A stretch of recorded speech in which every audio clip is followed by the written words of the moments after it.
సంపూర్ణ రామాయణం అరణ్యకాండము సంస్కృత మూలము భగవాన్ వాల్మీకి మహర్షి దాదాపు 5000 ఏళ్ల క్రిందట సంపూర్ణ రామాయణం తేట తెలుగులో Shri Modali Venkata Subrahmanyam September 10 1935 August 15 2006 video చేసినవారు కంచి త్యాగరాజులు 2024వ సంవత్సరము శ్రీమద్రామాయణము అరణ్యకాండము 21వ సర్గ 14 మంది రాక్షస వీరులను వెంటబెట్టుకుని వెళ్లిన శూర్పణఖ వెంటనే ఒంటరిగా రావడం చూచి ఆశ్చర్యపోయాడు ఖరుడు. ఏంటి శూర్పణఖ, ఏమైంది? నీవు కోరితేనే కదా నీ వెంట 14 మంది రాక్షస వీరులను పంపాను. మరలా ఏడుస్తూ వచ్చావెందుకు? ఊరికే అలా భయపడితే ఎలాగా? నేను ఉన్నాగా, నీకెందుకు భయం? ఏం జరిగిందో చెప్పు అన్నాడు ఖరుడు. ఖరుని చూచి వ్యంగ్యంగా ఇలా అంది శూర్పణఖ. ముక్కు చెవులు కోయించుకొని రక్తం కారుకుంటూ ఏడ్చుకుంటూ నీ దగ్గరకు వచ్చానా? నీవు నన్ను ఓదార్చావు కదా. రామలక్ష్మణులను చంపడానికి 14 మంది రాక్షస వీరులను పంపావు కదా. మహావీరుల మాదిరి శూలాలు ధరించి ఆ 14 మంది నా వెంట వచ్చారు కదా. క్షణకాలంలో రాముడి చేతిలో గుండెలు పగిలి చచ్చారు. ఇది మనవాళ్ల ప్రతాపం. ఇంక భయపడక చస్తానా? వాళ్లందరూ అలా క్షణకాలంలో నేలమీద పడగానే నాకు వణుకు పుట్టింది. పరుగెత్తుకుంటూ వచ్చాను. ఓ ఖరా, నాకు భయంగా ఉంది. రామలక్ష్మణులు ఏవైపు నుంచి అన్నా రావచ్చు. నిన్ను నన్ను చంపవచ్చు. నీకు నా మీద జాలి దయ ఉంటే ఆ రామలక్ష్మణులను ఎదిరించే శక్తి బలము ఉంటే దండకారణ్యములో నివాసమేర్పరచుకున్న ఆ రామలక్ష్మణులను వెంటనే చంపు. వాళ్లు సామాన్యులు కాదు. రాక్షసులను చంపడానికి వచ్చిన దేవతలు. నీవు కనుక రాముడిని చంపకపోతే నేను నీ ఎదుటనే ఆత్మహత్య చేసుకుని చస్తాను. అయినా నీకు ఇంత సైన్యము, ఇంత బలము, పరాక్రమములు ఉండి ఏం ప్రయోజనం? ఇద్దరినీ చంపలేకపోయావు. అసలు నువ్వు అయినా రాముని ఎదుట నిలిచి యుద్ధం చేయగలవా అని నా అనుమానము. ఖరా, వాళ్లు సామాన్య మానవులు. నీ సైన్యము ఆ మానవులను చంపలేకపోయాయి. నీవేదో పెద్ద పరాక్రమవంతుడవని దంబాలు పలుకుతున్నావు. నీ పరాక్రమము, శూరత్వము ఎందుకు తగలపెట్టనా? నా మాట విని ఈ జనస్థానము వదిలి ఎక్కడికన్నా వెళ్లి బతుకు పో. నువ్వు రాక్షసకులంలో చెడబుట్టావు. అందుకే మానవులకు భయపడుతున్నావు. ఓ ఖరా, ఆఖరుసారిగా చెబుతున్నాను విను. నీకు రాముని ఎదిరించే వీరత్వము ఉంటే నీ సైన్యంతో వెళ్లి రామలక్ష్మణులను చంపు. లేకపోతే నీ బంధుమిత్రులతో ఈ జనస్థానము వదిలి పారిపో. అదే ఉత్తమము. రాముని తేజస్సు ముందు నీవు నిలువలేవు. అందుకే నా ముక్కు చెవులు కోసినా ఇంకా రామలక్ష్మణులు బతికే ఉన్నారు అని సూటిపోటి మాటలతో ఖరుని రెచ్చగొట్టింది శూర్పణఖ. శ్రీమద్రామాయణము అరణ్యకాండము 21వ సర్గ సంపూర్ణము. ఓం తత్సత్ ఓం తత్సత్ ఓం తత్సత్. శ్రీమద్రామాయణము అరణ్యకాండము 22వ సర్గ. శూర్పణఖ తనను అన్న సూటి పోటీ మాటలు అన్నీ మౌనంగా విన్నాడు ఖరుడు. అవమానభారంతో కుమిలిపోయాడు. అతనిలో పౌరుషం పెల్లుబికింది. కోపం తారస్థాయికి చేరుకుంది. శూర్పణఖను చూచి ఇలా అన్నాడు. నీకు జరిగిన అవమానము నాకు జరిగినట్టే భావిస్తాను. నాకు పట్టలేనంతగా కోపం వస్తూ ఉంది. ప్రతీకార జ్వాలలలో రగిలిపోతున్నాను. ఏదో ఒకటి చెయ్యాలి. ఒక మానవుడికి నేను భయపడడమా? ఆ మానవుడు ఒక అల్పాయుష్కుడు. వాడి ప్రాణాలు హరిస్తాను.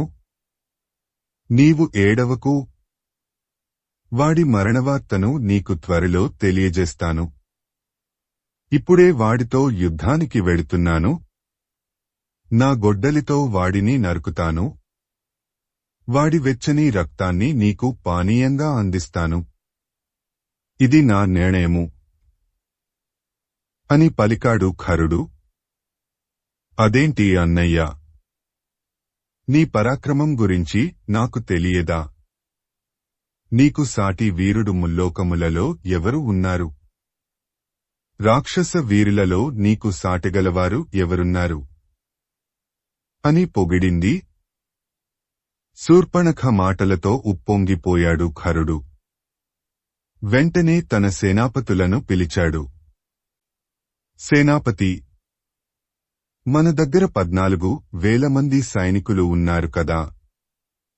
వారినందరినీ యుద్ధమునకు సిద్ధం చేయండి. నేనే స్వయంగా వారికి నాయకత్వము వహిస్తాను. నా కొరకు ఒక రథము, ఆయుధములు, ధనుస్సులు, బాణములు సిద్ధం చేయండి. మనమందరము ఆ రాముని మీదికి యుద్ధానికి పోతున్నాము అని ప్రకటించాడు. ఖరుడి మాట వినగానే దూషణుడు ఖరుడు కోరినట్టు రథం సిద్ధం చేశాడు. రథం తీసుకొచ్చి ఖరుడి ముందు నిలిపాడు. ఖరుడు ఆ రథం ఎక్కాడు. ఖరునికి దూషణునికి రక్షణగా రాక్షస వీరులు చుట్టూ వలయకారంలో నిలబడ్డారు. ఖరుడు అందరికీ బయలుదేరుటకు అనుజ్ఞ ఇచ్చాడు. జనస్థానము నుండి 14,000 మంది రాక్షస వీరులు ముద్గరలు, పట్టిసములు, శూలములు, పరశువులు, కత్తులు, చక్రాయుధములు, తోమరములు, శక్తి ఆయుధములు, పరిఘలు, కార్ముకములు, బాణములు, గదాయుధములు, ముసలములు, వజ్రాయుధములు ధరించి రాముని మీదికి యుద్ధానికి బయలుదేరారు. ఇక్కడ కూడా 14,000 మంది రాక్షస సైన్యము బయలుదేరింది. ఇది 3వ 14 సంఖ్య. ముందు సైనికులు నడువగా ఖరుని రథము వారిని అనుసరించింది. ఖరుడు కోపంతో ఊగిపోతున్నాడు. త్వరగా పదండి, శత్రువును చంపండి, నరకండి అని పెద్దగా అరుస్తున్నాడు. ఖరుని అరుపులతో, రాక్షసవీరుల పదఘట్టనలతో ఆ అరణ్యము మార్మోగిపోయింది. శ్రీమద్రామాయణము అరణ్యకాండము 22వ సర్గ సంపూర్ణము. ఓం తత్సత్. ఓం తత్సత్. ఓం తత్సత్.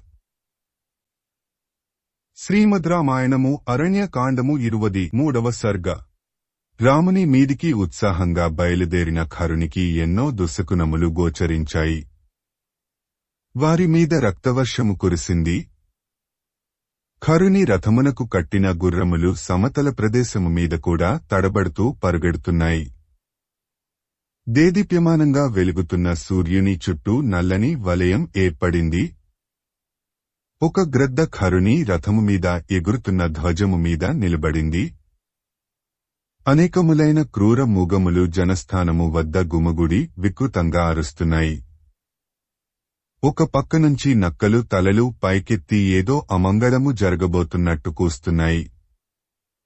పక్షులు, డేగలు, గ్రద్దలు ఖరుని రథానికి అడ్డంగా ఎగురుతున్నాయి. ఇంతలో సాయం సమయం అయింది. గ్రహణకాలం కాకుండానే రాహువు సూర్యుని మింగుతున్నాడా అన్నట్టు సూర్యుడు అస్తమించాడు. ఆకాశం నుండి ఉల్కాపాతం జరిగింది. స్వల్పంగా భూమి కంపించింది. రథం మీద కూర్చుని పెద్దగా అరుస్తున్న ఖరుడికి ఎడమ భుజము అదిరింది. మాట తడబడుతూ ఉంది. కళ్ళు మండటం మొదలెట్టాయి.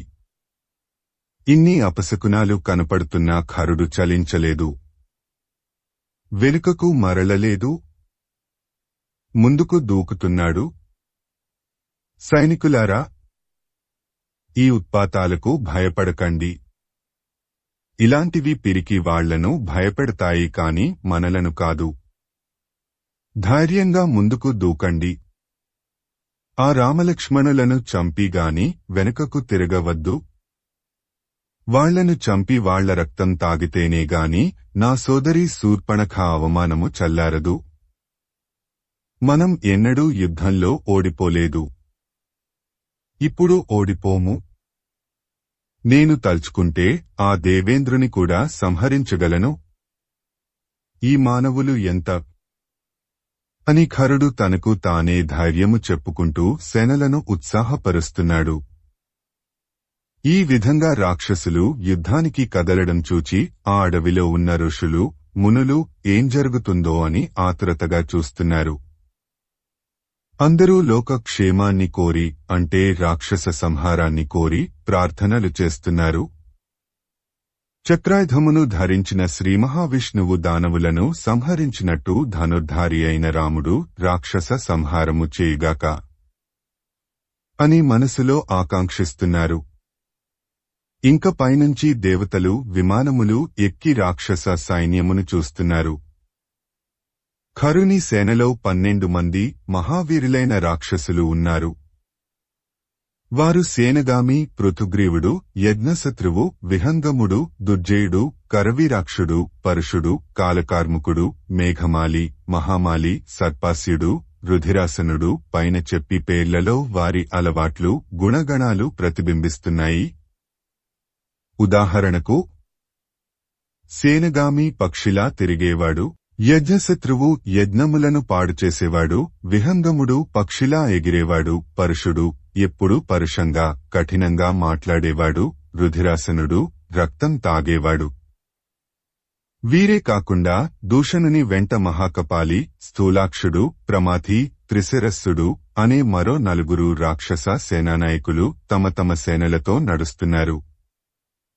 వీరందరూ రామలక్ష్మణులు ఉన్న ప్రదేశానికి వెళుతున్నారు. శ్రీమద్రామాయణము అరణ్యకాండము 23వ సర్గ సంపూర్ణము. ఓం తత్సత్ ఓం తత్సత్ ఓం తత్సత్. శ్రీమద్రామాయణము అరణ్యకాండము 24వ సర్గ. జనస్థానములో ఖరుడికి కనపడ్డ దుశ్శకునములు అన్ని పంచవటిలో ఉన్న రామలక్ష్మణులకు కూడా కనపడ్డాయి. వాటిని చూచిన రాముడు లక్ష్మణునితో ఇలా అన్నాడు: లక్ష్మణ, ఆకాశంలో కనపడే దుశ్శకునములను చూచావు కదా. ఇవన్నీ రాక్షస సంహారాన్ని సూచిస్తున్నాయి. ఇటువంటి శకునములు ఒక మహాయుద్ధమునకు ముందు కనపడతాయి. అరణ్యములో మూగములు అరిచే అరుపులు వింటుంటే మనకు కూడా అపాయము కలుగుతుంది అని అనిపిస్తూ ఉంది. ప్రాణాపాయము కూడా కలగవచ్చు.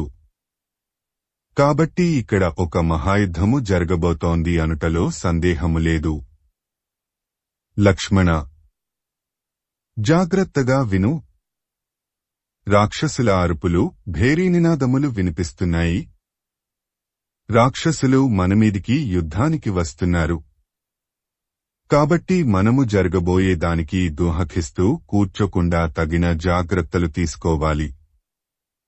కాబట్టి నేను చెప్పినట్టు చెయ్యి. నీవు ధనుర్బాణములు ధరించి సీతను తీసుకుని చెట్లతోనూ పొదలతోనూ కప్పబడి ఉన్న ఆ గుహలో ప్రవేశించు. నా మాటకు అడ్డు చెప్పవద్దు. నేనే రాక్షసులను చంపుతాను అనే మాటలు చెప్పవద్దు. మనకు సీత క్షేమము ముఖ్యము. నీవు సీతకు రక్షణగా ఉండు. నేను రాక్షసులను చంపుతాను అంటే నీవు రాక్షసులను చంపలేవని కాదు. నీవు వీరాధవీరుడవు, శూరుడవు. నీవు ఒక్కడివే అందరూ రాక్షసులను మట్టుపెట్టగలవు. కాని నేను ఒక్కడినే రాక్షస సంహారము చేయవలెనని కోరికగా ఉంది. అందుకని నీవు సీతను తీసుకొని వెళ్ళు అని అన్నాడు రాముడు. రాముని మాటను మీరలేక లక్ష్మణుడు సీతను తీసుకుని గుహలోకి ప్రవేశించాడు. రాముడు కవచమును ధరించాడు. ధనుర్బాణములు తీసుకున్నాడు. ధనుష్టంకారము చేశాడు. రాముడు మొదటిసారిగా రాక్షసులతో యుద్ధ చేయబోతున్నాడు. అందుకని ఆకాశంలో దేవతలు, గంధర్వులు, సిద్ధులు, చారణులు అందరూ సమావేశమయ్యారు. రాముడు ఒక్కడు, రాక్షస సేనలు 14,000. ఎలా యుద్ధం చేస్తాడు అని ఒకరితో ఒకరు అనుకుంటున్నారు. వాళ్ల కళ్లకు రాముడు ప్రళయకాల రుద్రుడిలా కనపడుతున్నాడు. ఇంతలో రాక్షస సైన్యము అక్కడకు చేరుకుంది. 4 పక్కల నుండి రాక్షసులు రాముని చుట్టుముట్టారు. పెద్దగా కేకలు పెడుతున్నారు. కొందరు ధనస్సులను ఠంగు ఠంగున మోగిస్తున్నారు. యుద్ధభేరీలు మోగుతున్నాయి. ఆ భయంకర ధ్వనులకు అడవిలో ఉన్న క్రూరమృగములు సైతము పారిపోయాయి. రాక్షస సైన్యము నలుదిక్కుల నుండి రాముని దగ్గరగా వస్తూ ఉంది. రాముడు చుట్టూ చూచాడు. తనను చుట్టుముట్టిన రాక్షసులను పరికించి చూచాడు. అమ్ముల పొదిలో నుండి బాణములను తీశాడు. రాక్షసుల మీదికి సంధించాడు. రాక్షస సంహారం కోసరము తీవ్రమైన కోపమును తెచ్చుకున్నాడు. ఈ విషయము మనకు బాలకాండలో రాముని గుణగణముల గురించి చెప్పేటప్పుడు చదువుకున్నాము. రాముడు శాంత స్వభావుడు. కోపం అనేది తెలియదు. కాని అవసరమైనప్పుడు కోపాన్ని తెచ్చుకుంటాడు. అవసరం తీరిపోగానే కోపాన్ని వదిలేస్తాడు. మరలా శాంతమూర్తి అవుతాడు. అందుకే రాముడు దేవుడు అయ్యాడు. కాని మనం చీటికి మాటికి కోపం తెచ్చుకుంటాము. అన్ని అనర్థాలను తలకు చుట్టుకుంటాము. కష్టనష్టాలను అనుభవిస్తాము. అన్ని కష్టాలు నాకే పెట్టావా భగవంతుడా అని దేవుడిని తిడతాము. అందుకే మనం మానవులం అయ్యాము. రాముని కోపం ఆవహించింది. రాక్షసుల మీద కోపంతో ఊగిపోయాడు రాముడు. దక్షయజ్ఞంలో విజృంభించిన రుద్రునిలా ప్రకాశించాడు రాముడు. రాక్షస సైన్యము ఆయుధములతో రాముని చుట్టుముట్టింది. శ్రీమద్ రామాయణము అరణ్యకాండము 24వ సర్గ సంపూర్ణము. ఓం తత్సత్ ఓం తత్సత్ ఓం తత్సత్. శ్రీమద్ రామాయణము అరణ్యకాండము 25వ సర్గ. ఖరుడు తన రథాన్ని తన సేనల ముందు నిలబెట్టాడు. ధనుర్బాణములతో నేలిమీద నిలుచుని ఉన్న రాముని చూచాడు. రథమును రాముని మీదికి నడిపి పంచు అని సారథిని ఆజ్ఞాపించాడు ఖరుడు. ఖరుని ఆజ్ఞను అందుకొని సారథి రథమును రాముని మీదికి పోనిచ్చాడు. అది చూచి రాక్షస సేనలు కూడా రాముని మీదికి తమ తమ రథములను నడిపించాయి. రాముని చుట్టుముట్టాయి. రాముని మీద బాణముల వర్షము కురిపించాయి. ఆ బాణఘాతములను రాముడు చిరునవ్వుతో స్వీకరించాడు. ఆ బాణములు తన దేహమును బాధించినా ఓర్చుకున్నాడు.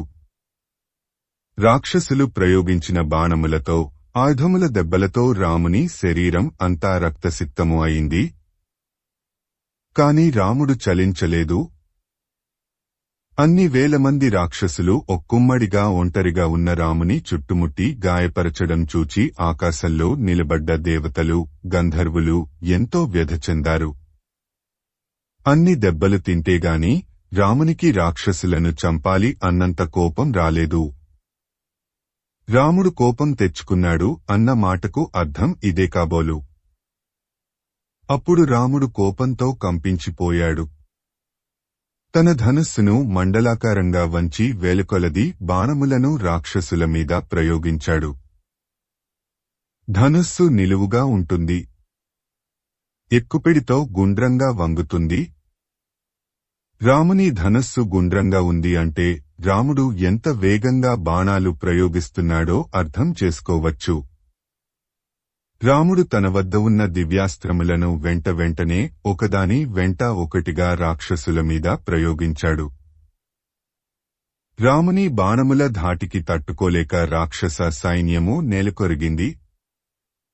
రాముడు వదిలిన ఒక్కొక్క బాణము ఒక్కొక్క రాక్షసుని గుండెలు చీల్చింది.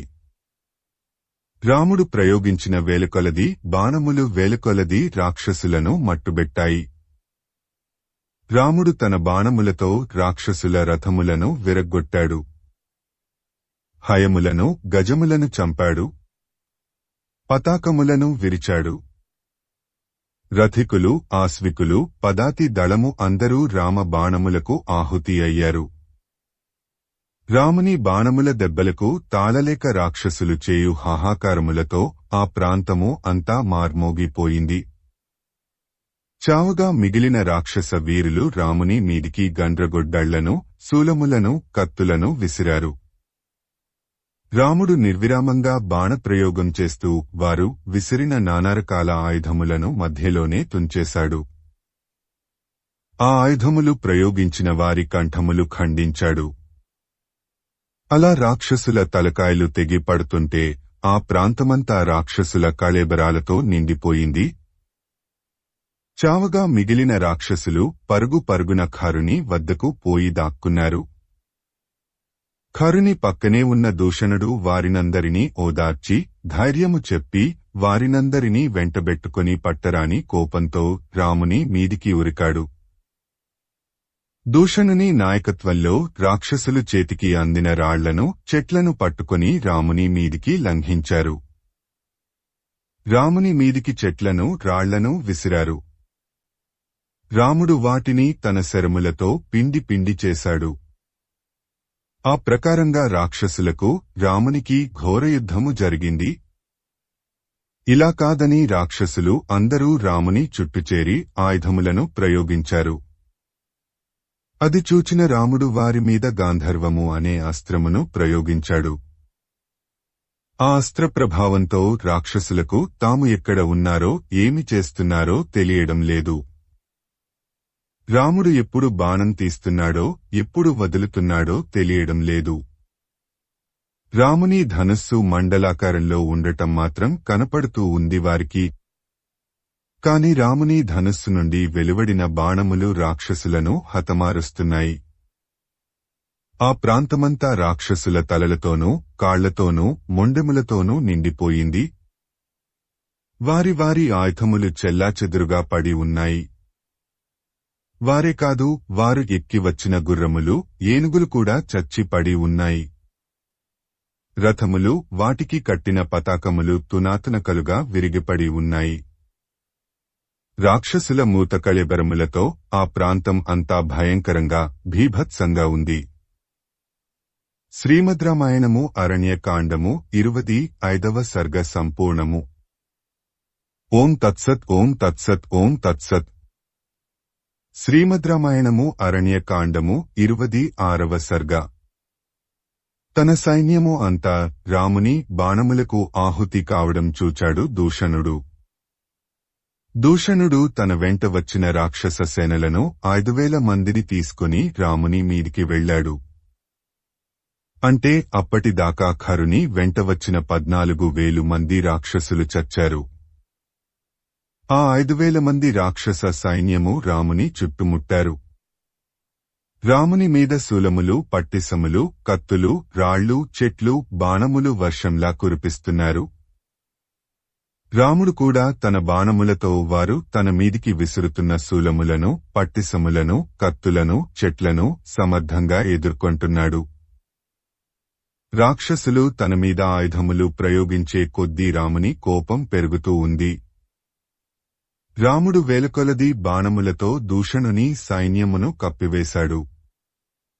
ఇది చూచిన దూషణుడు రాముని మీద వాడి అయిన బాణములను ప్రయోగించాడు. రాముడు అర్ధచంద్రాకారములో ఉన్న బాణముతో దూషణుని విల్లు విరిచాడు. 4 బాణములతో దూషణుని రథమునకు కట్టిన హయములను చంపాడు. మరొక అర్ధచంద్రబాణముతో సారథి తల నరికాడు. 3 బాణములతో దూషణుని కొట్టాడు. దూషణుని ధనుస్సు విరిగింది. రథం కూలింది. సారథి చచ్చాడు. దూషణుడు నేలమీదికి దూకాడు. ఒక పెద్ద పరిఘను తీసుకున్నాడు. రాముని మీదికి పరుగెత్తాడు. అది చూచి రాముడు 2 బాణములతో దూషణుని 2 చేతులను భుజాల వద్ద నరికాడు. వాడి చేతులు పరిఘతో సహా నేలకూలాయి.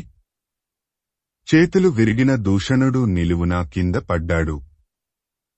ఇది చూచి దూషణుని సేనాధిపతులు అయిన మహాకపాలుడు, స్థూలాక్షుడు, ప్రమాథి అను ముగ్గురు తమ తమ ఆయుధములను తీసుకుని రాముని మీదికి వెళ్లారు.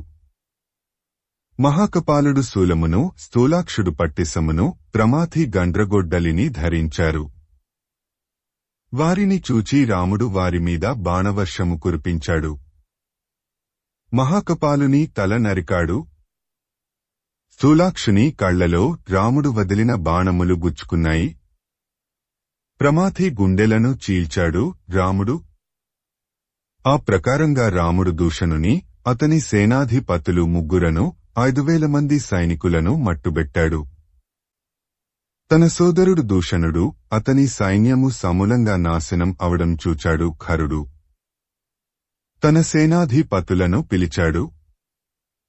సేనానాయకులారా, నా సోదరుడు దూషణుడు, అతని సైన్యము రాముని చేతిలో హతం అయ్యారు.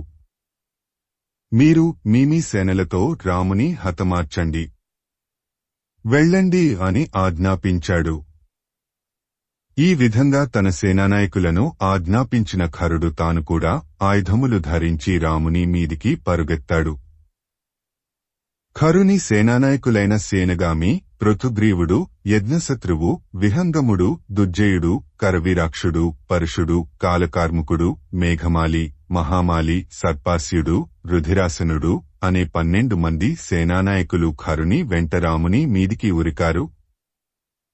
రాముడు తన వజ్రసమానములైన బాణములతో ఖరుని సేనలను తుత్తునియలు చేశాడు. రాముడు కర్ణి అనే పేరుగల 100 బాణములతోనూ మరో 1000 మందిని వాడి అయిన బాణములతోనూ సంహరించాడు. రాముని చేత చంపబడ్డ రాక్షసుల శరీరములతో ఆ ప్రాంతమంతా కప్పబడిపోయింది. ఏ వాహనము లేకుండా, ఇతర సైన్యసాయము లేకుండా రాముడు ఒంటరిగా ధనుర్ధారియే 14,000 మంది రాక్షసులను మట్టుబెట్టాడు. వారిలో ఖరుడు, త్రిశిరుడు మిగిలారు. తన సైన్యము అంతా సర్వనాశనం కావడం చూచి ఖరుడు కోపంతో రగిలిపోయాడు. తన రథం ఎక్కి ఆయుధములను ధరించి రాముని మీదికి వెళ్లాడు. శ్రీమద్రామాయణము అరణ్యకాండము 26వ సర్గ సంపూర్ణము. ఓం తత్సత్ ఓం తత్సత్ ఓం తత్సత్. శ్రీమద్రామాయణము అరణ్యకాండము 27వ సర్గ. త్రిశిరస్సుడు అనే సైన్యాధిపతి ఖరుడు రాముని వైపు దూసుకు వెళ్లడం చూచాడు. వెంటనే త్రిశిరస్సుడు ఖరుడి వద్దకు వచ్చాడు. ఓ వీరుడా! ఒక సాధారణ మానవుని సంహరించడానికి నీవు వెళ్లవలెనా? మేము లేమా? నాకు అనుజ్ఞ ఇమ్ము. నేను వెళ్లి రాముని సంహరిస్తాను. ఈ రాముడి చావు నా చేతిలో ఉంది. నేను చంపుతాను. లేకపోతే రాముని చేతిలో నేను చస్తాను. నువ్వు మాత్రం చూస్తూ ఉండు. ఒకవేళ నేను రాముని చంపితే మనం అందరం ఆనందంతో జనస్థానమునకు వెళ్తాము. లేక రాముడు నన్ను చంపితే అప్పుడు నువ్వే వెళ్లి రాముని చంపవచ్చును అని అన్నాడు త్రిశిరుడు. ఆ మాటలు విన్న ఖరుడు ఆనందంతో త్రిశిరునికి రామునితో యుద్ధము చేయమని అనుమతి ఇచ్చాడు. త్రిశిరుడు తన రథము ఎక్కి రాముని మీదికి యుద్ధమునకు వెళ్లాడు. రాముని మీద బాణములను వర్షము వలె కురిపించాడు. ఆ బాణములనన్నింటికీ రాముడు మధ్యలోనే తుంచాడు. రాముడు త్రిశిరస్సుల మధ్య పోరు భయంకరంగా జరిగింది. త్రిశిరుడు రాముని నుదుటిపై తగిలేటట్టు 3 బాణములను వదిలాడు. రాముడు కోపించి సర్పముల వలె దూసుకు వెళ్లే 4 బాణములను త్రిశిరుని గుండెలకు గురిపెట్టి కొట్టాడు. మరొక 4 బాణములతో త్రిశిరుడు ఎక్కిన రథమునకు కట్టిన గుర్రములను చంపాడు. త్రిశిరుడు తేరుకునే లోపల రాముడు అతని రథము నడుపుతున్న సారథిని చంపాడు. మరొక బాణంతో త్రిశిరుని పతాకమును విరిచాడు. త్రిశిరుడు రథము నుండి పైకి ఎగరబోయాడు. ఎగిరే ఆ త్రిశిరుని గుండెలకు గురిపెట్టి రాముడు 4 బాణములను ప్రయోగించాడు. మరొక 3 బాణములను సంధించి త్రిశిరుని 3 తలలను ఖండించాడు. త్రిశిరుని తలలు తాటికాయల మాదిరి నేలమీద పడ్డాయి. ఆ వెంటనే త్రిశిరుని శరీరము నేలమీద పడింది. ఎప్పుడైతే త్రిశిరుడు చచ్చాడో అతని సేనలు చెల్లాచెదురుగా పారిపోయాయి. రాక్షస సేనలు వెనుతిరిగి పారిపోవడం చూచాడు ఖరుడు. త్రిశిరుడు చచ్చాడు అని తెలుసుకున్నాడు ఖరుడు.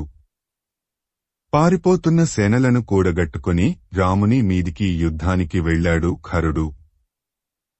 శ్రీమద్ రామాయణము అరణ్యకాండము 27వ సర్గ సంపూర్ణము. ఓం తత్సత్ ఓం తత్సత్ ఓం తత్సత్. శ్రీమద్ రామాయణము అరణ్యకాండము 28వ సర్గ.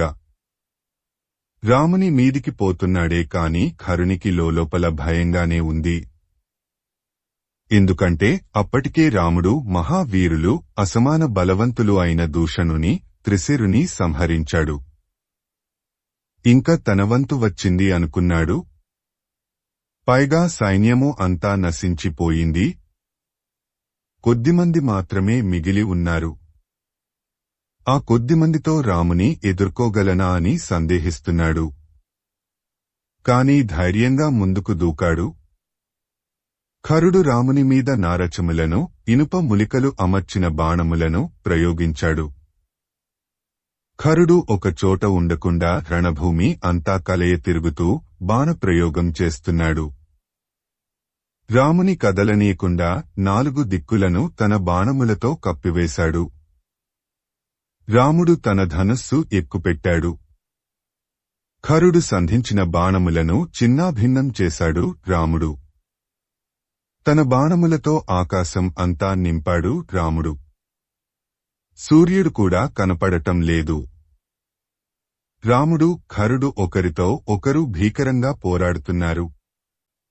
ఖరుడు రాముని మీద నారచములు, నాలికములు, వికర్ణికలు మొదలగు బాణపరంపరలు ప్రయోగించాడు. ఆ సమయంలో రథము మీద ఉన్న ఖరుడు యమధర్మరాజు మాదిరి కనిపించాడు. అప్పటికే యుద్ధము చేసి 14,000 మంది రాక్షసులను చంపిన రాముడు బాగా అలసిపోయి ఉంటాడు అని అనుకున్నాడు ఖరుడు. కాని రాముని ముఖంలో అలసట ఏమాత్రం కనిపించడం లేదు. పైగా రాముడు ఖరుని చంపడానికి అవకాశము కొరకు ఎదురుచూస్తున్నాడు అని ఖరునికి తెలియదు. ఖరుడు రాముని ధనుస్సును సగభాగంలో విరగగొట్టాడు. మరొక బాణంతో రాముని కవచమును విరిచాడు. రాముని కవచము విరిగి నేలమీద పడింది. అదే అవకాశముగా ఖరుడు రాముని శరీరం అంతా బాణములతో కొట్టాడు. విజయోత్సాహంతో పెద్దగా అరిచాడు. రాముడు వెంటనే తనకు అగస్త్యమహాముని ఇచ్చిన వైష్ణవ ధనుస్సుకు నారి బిగించి సంధించాడు. ముందు ఖరుని ధ్వజమును కూల్చాడు. అది చూచిన ఖరుడు కోపించి రాముని మర్మస్థానముల మీద 4 తీవ్రమైన బాణములు ప్రయోగించాడు. ఆ బాణములు రాముని శరీరమునకు తగిలి రాముని శరీరం అంతా రక్తంతో తడిసి ముద్దాయింది. రాముని కోపము కట్టలు తెంచుకుంది. ఒక బాణముతో ఖరుని శిరస్సును, 2 బాణములతో ఖరుని 2 చేతులను, 3 అర్ధచంద్రాకారపు బాణములతో ఖరుని వక్షస్థలమును కొట్టాడు. ఎలాగైనా ఖరుని చంపాలని నిశ్చయించుకున్న రాముడు ఖరుని మీద తీవ్రమైన 13 నారచములను ప్రయోగించాడు. అందులో ఒక బాణముతో ఖరుని రథము యొక్క నొగలను, 4 బాణములతో 4 గుర్రాలను, 1 బాణముతో రథ సారథిని, 3 బాణములతో రథం ముందు భాగమును, 2 బాణములతో ఖరుని రథము ఇరుసులను, 1 బాణముతో ఖరుని కంఠమును కొట్టాడు. ఇలా 13 బాణములతో ఖరుని ఆపాదమస్తకము కొట్టాడు రాముడు. ఖరునికి రథము విరిగిపోయింది. సారథి చచ్చాడు. రథానికి కట్టిన గుర్రాలు నేలకూలాయి. విల్లు విరిగిపోయింది. చేసేది లేక ఖరుడు తన గదను తీసుకుని నేలమీదికి దూకాడు. ఖరుని ఆ విధంగా కొట్టినందుకు ఆకాశంలలో నిలబడి చూస్తున్న దేవతాసమూహములు రాముని అభినందించారు. శ్రీమద్రామాయణము అరణ్యకాండము 28వ సర్గ సంపూర్ణము. ఓం తత్సత్ ఓం తత్సత్ ఓం తత్సత్. శ్రీమద్రామాయణము అరణ్యకాండము 29వ సర్గ. ఒంటరిగా గద ధరించి తన మీదికి వస్తున్న ఖరుని చూచి రాముడు ఇలా అన్నాడు. ఓ రాక్షసాధమ! నీవు సామాన్యుడివి కావు. చతురంగ బలములు కలిగిన 14,000 మంది సేనలకు అధిపతివి. కాని సాధుజనులు అసహించుకొనే ఎన్నో అకృత్యాలు చేశావు. నీవలన సాధుజనులకు ప్రాణభయం కలిగింది. ఎల్లప్పుడూ పాపకృత్యములు చేసే నీ వంటి పాపాత్ముడు ఎల్లకాలము జీవించలేడు. అతని పాపములే అతనిని నాశనం చేస్తాయి.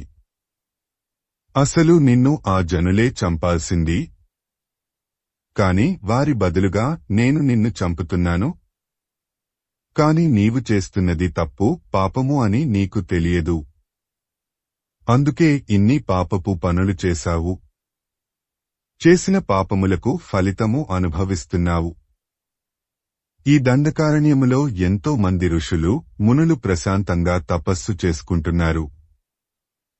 వారు నీకు ఏమీ అపకారము చేశారని వారిని అనేక బాధలు పెట్టావు. అడ్డం వచ్చిన వారిని చంపావు. నీకు ధనబలము, అంగబలమా, సైనిక బలము ఉంది కదా అని విర్రవీగావు. కాని సాధుజనుల ఆగ్రహము ముందు నీ బలము నిలువలేదు. అందుకే పతనమయ్యావు.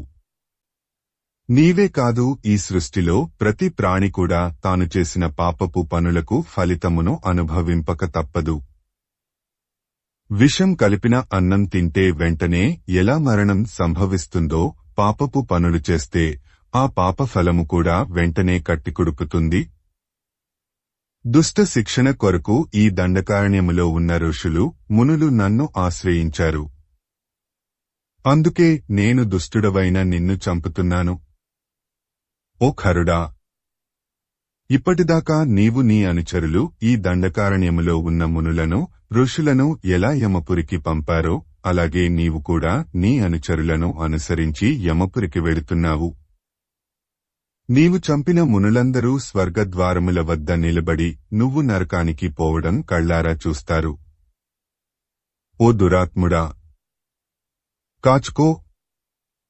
ఒకే ఒక్క బాణంతో నీ తల తాటిపండు మాదిరి నేలమీద దొర్లుతుంది అని తన ధనస్సు ఎక్కుపెట్టాడు రాముడు.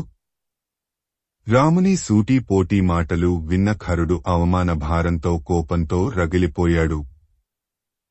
ఓ రామ! ఇదేంటి? నిన్ను నువ్వే పొగుడుకుంటున్నావు. నా సైన్యము నశించినా నేను ఇంకా బతికే ఉన్నాను. అప్పుడే నన్ను గెలిచానని గర్వపడుతున్నావు. నిన్ను నీవే అభినందించుకుంటున్నావు. నీకు తెలుసో లేదో, పరాక్రమవంతులు, వీరులు తమ విజయాన్ని తాము ఎప్పుడూ చెప్పుకోరు. ఇతరులు చెబితే ఆనందిస్తారు. వినయము వివేకము లేని నీ వంటి క్షత్రియాధములు మాత్రమే తమను తాము అభినందించుకుంటారు. అదే పని నీవు చేస్తున్నావు. నిన్ను నీవే పొగుడుకుంటున్నావు. రామా! నీకు మృత్యువు ఆసన్నమైంది. ముందు అది తెలుసుకో. నిన్ను అభినందించుకోవడం మానుకో. లేకపోతే కాలిన దర్భలాగా మసి అయిపోతావు. నీ ఎదుట పాశమును చేత ధరించిన కాలయముడి వలె గదాయుధమును ధరించి కదులుతున్న పర్వతము మాదిరి నిలబడ్డా నన్ను చూస్తున్నావు కదా. జీవులు యముని కాలపాశమునకు బలి అయినట్టు నువ్వు నా గదాయుధమునకు బలి అవుతావు. ఓ రామ! ఇంకా నీ గురించి ఎంతో చెప్పాలి. కాని సూర్యాస్తమయము కాబోతోంది. సూర్యాస్తమయం తర్వాత యుద్ధం చేయకూడదని నియమం ఉంది కదా. అందుకని చెప్పడం లేదు. నీవు నా సేనలను 14,000 మందిని మట్టుబెట్టావు. ఈరోజు నేను నిన్ను చంపి వాళ్ల బంధుమిత్రుల కన్నీళ్లు తుడుస్తాను. ఇలా మాట్లాడిన ఖరుడు తన గదను రాముని మీదికి విసిరాడు. రాముడు ఒకే ఒక బాణంతో ఆ గదను ముక్కలు చేశాడు. ఆ ముక్కలు ఉల్కాపాతముల వలె నేలమీద పడ్డాయి. శ్రీమద్ రామాయణము అరణ్యకాండము 29వ సర్గ సంపూర్ణము. ఓం తత్సత్ ఓం తత్సత్ ఓం తత్సత్. శ్రీమద్ రామాయణము అరణ్యకాండము 30వ సర్గ. రాముడు ఖరుని గదను తుత్తునియలు చేయగానే ఖరుడు నివ్వెరపోయాడు. రాముడు ఖరుడు అప్పటిదాకా మాట్లాడిన మాటలకు ప్రత్యుత్తరము ఇచ్చాడు. ఓ రాక్షసాధమ! నీ బలం ఎంతో తేలిపోయింది కదా. వృధాగా అరుస్తావు ఎందుకు? ఏ గదాఘాతముతో నన్ను చంపుదామనుకున్నావో ఆ గద నా బాణఘాతముతో విరిగి ముక్కలై నేలమీద పడిపోయింది. మరిప్పుడు నీవు పోయి మరణించిన నీ సైనికుల బంధుమిత్రుల కన్నీళ్లు ఎలా తుడుస్తావు? నీ మాటలు వమ్ముయనట్లే కదా. దుష్టుడు దుర్మార్గుడు అయిన నిన్ను చంపడానికి నాకు కారణం ఉంది. నీవు చంపదగ్గవాడవు. అందుకే నిన్ను చంపుతున్నాను. నీ కంఠమును తెగనరుకుతాను. నీ నెత్తురుతో భూమాతను తడుపుతాను. నీకు భూపతనము తప్పదు. నిన్ను చంపి ఈ దండకారణ్యమును శత్రుపీడ, రాక్షసపీడ లేకుండా చేస్తాను. ఇప్పటిదాకా ఈ దండకారణ్యములో నిత్యము బ్రాహ్మణులను, మునులను నీవు, నీ పరివారము బాధిస్తున్నారు, చంపుతున్నారు. ఈ రోజు నుంచి ఈ దండకారణ్యములో ఋషులు, మునులు, బ్రాహ్మణులు నిర్భయంగా తపస్సు చేసుకునేలా చేస్తాను.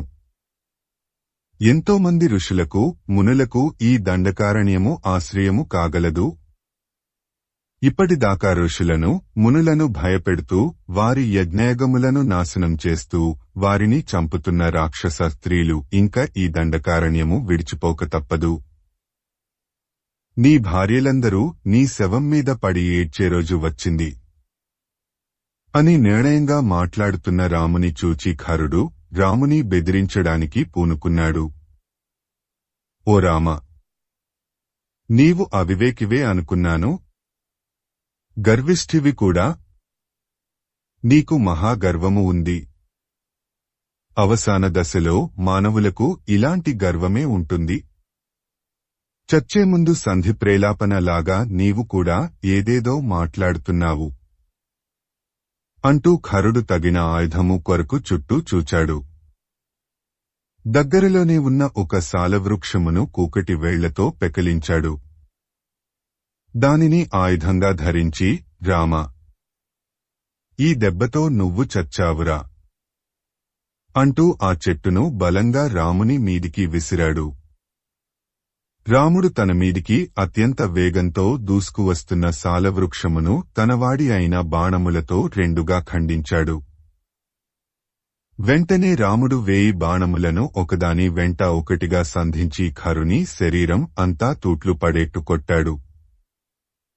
ఖరుని శరీరం నుండి రక్తం జలపాతంలాగా బయటకు ఉరికింది.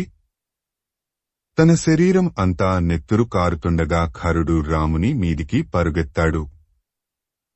రాముడు ఆగ్నేయాస్త్రమును సంధించాడు. ఖరుని గుండెలకు గురిపెట్టి కొట్టాడు. ఆ అస్త్రము ఖరుని గుండెలను చీల్చింది. ఖరుడు మొదలు నరికిన చెట్టులాగా కిందపడ్డాడు. ఖరుని ప్రాణవాయువులు అనంత వాయువుల్లో కలిసిపోయాయి. దండకారణ్యమునకు శాశ్వతంగా రాక్షస పీడ విరగడ అయింది. ఆ దృశ్యమును చూచిన దేవతలు, గంధర్వులు, సిద్ధులు, చారణులు రాముని ఎంతో ప్రశంసించారు. అప్పుడు దేవతలు అసలు విషయాన్ని తమలో తాము చెప్పుకున్నారు. దేవేంద్రుడు శరభంగాశ్రమమునకు ఇందుకే వెళ్లాడట. ఈ ఖరుని దూషణుని సంహరించడానికే ఆ మునులు రాముని ఈ ప్రాంతమునకు తీసుకుని వచ్చారట. ఇంక దండకారణ్యములో ఋషులు, మునులు, బ్రాహ్మణులు సుఖంగా జీవించగలరు అని అనుకున్నారు. అంతట దేవతలు దేవదుందుభులు మ్రోగించారు. రాముని మీద పుష్పవర్షము కురిపించారు.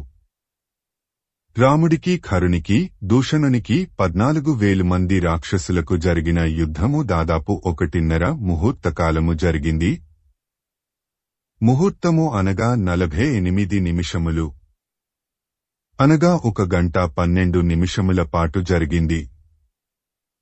రాముని వీర్యమును పరాక్రమమును యుద్ధకోశలమును తలుచుకుంటూ దేవతలు తమ తమ నివాసములకు వెళ్లారు. రామునికి రాక్షసులకు మధ్య యుద్ధము ముగిసింది అని తెలుసుకున్న లక్ష్మణుడు సీతతో సహా గుహ నుండి వెలుపలికి వచ్చాడు. రామునితో వచ్చిన మునులు ఋషులు రాముని అభినందిస్తూ ఉండగా రాముడు సీతా సమేతంగా పర్ణశాలలో ప్రవేశించాడు. పర్ణశాలలోకి రాగానే సీత తన భర్త రాముని అభినందన పూర్వకంగా కౌగలించుకుంది. తరువాత సీతారాములు బయటకు వచ్చారు. యుద్ధములో చనిపోయిన రాక్షసులను చూచింది సీత. రామునికి ఏ అపాయము కలగనందుకు ఎంతో ఆనందపడింది. శ్రీమద్ రామాయణము అరణ్యకాండము 30వ సర్గ సంపూర్ణము. ఓం తత్సత్ ఓం తత్సత్ ఓం తత్సత్. రామాయణంలో మొట్టమొదటి సారిగా రాముడు విల్లు పట్టి ఒంటరిగా రాక్షస సంహారం చేశాడు. ఒక విధంగా దీనిని మనం రామ-రావణ యుద్ధం ముందు జరిగిన రిహార్సల్గా భావించవచ్చు. మహాభారతంలో కూడా ఉత్తరగోగ్రహణ సందర్భంలో అర్జునుడు ఒంటరిగా భీష్మ, ద్రోణ, కృప, అశ్వత్థామ, కర్ణ, సుయోధనులతో పోరాడి గెలుస్తాడు. అది కూడా మహాభారత యుద్ధానికి ముందు జరిగిన రిహార్సల్ లాంటిది. ఈ ప్రకారంగానే మనకు రామాయణ భారత గాథలలో చాలా పోలికలు కనిపిస్తాయి. కుతూహలం కొద్దీ వాటిని ఇక్కడ ప్రస్తావిస్తున్నాను. 1. రామాయణంలో కైక ముందు వరాలు కోరి దశరథునిచేత ఇస్తాను అని మాట తీసుకుని తరువాత రాముని వనవాసమునకు పంపమని అడిగింది. అంటే రామ వనవాసము సంగతి ముందు చెప్పకుండా దశరథుని మోసం చేసింది. మహాభారతంలో కూడా సుయోధనుడు ధర్మరాజును జూదం ఆడటానికి రమ్మని పిలిచాడు. తీరా వచ్చి కూర్చున్న తరువాత నేను జూదం ఆడను, మామశకుని ఆడతాడు, నేను పందెం ఒడ్డుతాను అని మాట మార్చి మోసం చేసి శకుని చేత జూదం ఆడించాడు. ధర్మరాజును ఓడించాడు. 2. కైక వరాల పర్యవసానము రాముని అరణ్యవాసము. మాయాద్యూతం పర్యవసానము పాండవుల అరణ్యవాసము. 3. రావణుడు సీతను అరణ్యంలో ఉండగా అపహరించి అవమానించాడు. సైంధవుడు అరణ్యంలో ఉండగా ద్రౌపదిని అపహరించి అవమానించాడు. సుయోధనుడు నిండు కొలువులో ద్రౌపదిని అవమానించాడు. 4. రామరావణ యుద్ధానికి ముందు రాముడు ఒంటరిగా ఖర, దూషణాదులతో 14,000 మంది సైనికులతో యుద్ధం చేసి గెలిచాడు. మహాభారత యుద్ధానికి ముందు ఉత్తర గోగ్రహణ సమయంలో అర్జునుడు ఒంటరిగా కౌరవ ప్రముఖులతోనూ అపారమైన కౌరవ సేనతోనూ యుద్ధం చేసి గెలిచాడు. 5. రామరావణ యుద్ధానికి ముందు అంగదుడు, తరువాత హనుమంతుడు రావణుని వద్దకు రాయబారానికి వెళ్లారు. మహాభారత యుద్ధానికి ముందు ద్రుపదుని పురోహితుడు, తరువాత శ్రీకృష్ణుడు సుయోధనుని వద్దకు రాయబారులుగా వెళ్లారు. 6. 2 రాయబారాలు విఫలం అయ్యాయి. 7. రాయబారానంతరము రావణుడు హనుమంతుని పట్టుకోడానికి ప్రయత్నిస్తే హనుమంతుడు లంకాదహనం చేశాడు. రాయబారానంతరము సుయోధనానదులు శ్రీకృష్ణుని బంధించడానికి ప్రయత్నిస్తే కృష్ణుడు తన విశ్వరూపం ప్రదర్శించాడు. 8. రామ-రావణ యుద్ధంలో విభీషణుడు ఇంటి గుట్టును రాముడికి చెప్పాడు. రావణుని మరణానికి కారకుడయ్యాడు. భీమసుయోధనుల గదా యుద్ధంలో శ్రీకృష్ణుడు సుయోధనుని మరణ రహస్యం భీమునికి తోడచరచడం ద్వారా సూచించాడు. సుయోధనుని మరణానికి కారకుడయ్యాడు. 9. రామరావణ యుద్ధం తరువాత రాముడు తన ప్రతినిధిగా విభీషణుని లంకకు రాజ్యాభిషిక్తునిగా చేశాడు. మహాభారత యుద్ధానంతరము ధర్మరాజు హస్తినాపురానికి పట్టాభిషిక్తుడయ్యాడు. 10. రాముడు ఒక రజకుని మాటను విని అగ్నిపరీక్షకు గురి అయిన సీతను కూడా వదిలేశాడు. స్వర్గారోహణం చేస్తూ ధర్మరాజు ద్రౌపది కిందపడిపోతే చనిపోతే ఆమెకు అర్జునుని మీదనే ప్రేమ ఎక్కువ అని, తన మీద కాదు అని చెప్పి నిర్దయగా తిరిగి కూడా చూడకుండా వదిలేశాడు ధర్మరాజు. 11. రామాయణంలో కథానాయిక సీత అయోనిజ అంటే నాగేటి చాలులో పుట్టింది. మహాభారతంలో కథానాయిక ద్రౌపది కూడా అయోనిజ అగ్నికుండంలో నుండి జన్మించింది. ఈ ప్రకారంగా రామాయణ భారత కథలలో ఇన్ని పోలికలు ఉన్నాయి. యుగాలు మారినా మనుషులు, వారి బుద్ధులు మారవు, వారి కథలు మారవు, అన్నీ ఒకేలా ఉంటాయి. ఈనాడు కూడా అంతే. నాడు రాజ్యం కోసరం స్త్రీల కారణంగా యుద్ధాలు జరిగితే, నేడు కూడా ఆస్తుల కారణంగా, ఆడవాళ్ల కారణంగా కుటుంబ కలహాలు, కుటుంబాలు విడిపోవడం, వైరాలు, వైషమ్యాలు కలుగుతున్నాయి. అందుకే ఇంటింటి రామాయణం అనే సామెత పుట్టింది. సంపూర్ణ రామాయణం అరణ్యకాండము. సంస్కృత మూలము భగవాన్ వాల్మీకి మహర్షి. దాదాపు 5000 ఏళ్ల క్రిందట. సంపూర్ణ రామాయణం తేట తెలుగులో Shri Modali Venkata Subrahmanyam. September 10, 1935, August 15, 2006. Video చేసినవారు కంచి త్యాగరాజులు. 2024వ సంవత్సరము